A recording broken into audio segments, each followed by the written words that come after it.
નર્મદા જિલ્લાની રાજપીપળા નગરપાલિકામાં ભાજપ શાસિત બોર્ડનો 5 વર્ષનો કાર્યકાળ પૂર્ણતાના આરે છે। 15મી માર્ચે ટર્મ પૂર્ણ થતી હોવાથી આજે પાલિકાના વર્ષ 2026-27ના અંદાજપત્રને મંજૂરી આપવા માટે અંતિમ મહત્વની બેઠક યોજાઈ હતી। રાજપીપળા નગરપાલિકાના પ્રમુખ ધર્મિષ્ઠાબેન કે પટેલની અધ્યક્ષતામાં મળેલી આ સામાન્ય સભામાં આગામી વર્ષ માટેનું બજેટ રજૂ કરવામાં આવ્યું હતું, જે પર વિસ્તૃત ચર્ચા બાદ તમામ સભ્યોએ સર્વાનુમતે મંજૂરીની મહોર મારી હતી। આ બેઠકમાં છેલ્લા 5 વર્ષ દરમિયાન શહેરમાં થયેલા રસ્તા, પાણી અને સફાઈ જેવા વિવિધ વિકાસ કામોની સમીક્ષા કરવામાં આવી હતી। કારોબારી અધ્યક્ષ કુલદીપસિંહ ગોહિલે જણાવ્યું હતું કે ભાજપના શાસનમાં નગરની પ્રાથમિક સુવિધાઓમાં નોંધપાત્ર સુધારો થયો છે।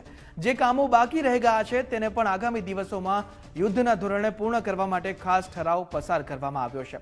વહીવટી પ્રક્રિયામાં ઝડપ લાવીને નગરનો સર્વાંગી વિકાસ ચાલુ રાખવા પાલિકા તંત્ર કટિબદ્ધ છે। આ બેઠક સાથે જ વર્તમાન બોર્ડના 5 વર્ષના સફળ શાસનની ફૂલશ્રુતિ પણ રજૂ કરવામાં આવી હતી।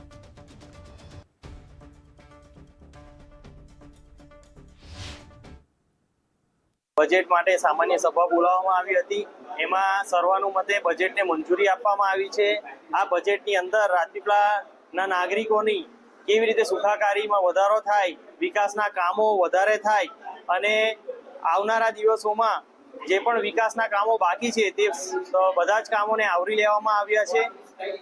ભારતીય જનતા પાર્ટીની જે શાસનમાં 5 વર્ષમાં ખૂબ વિકાસના કામો થયા છે અને બાકી રહી ગયેલા વિકાસના કામોને આજે સર્વાનુમતે મંજૂરી આપવામાં આવી છે।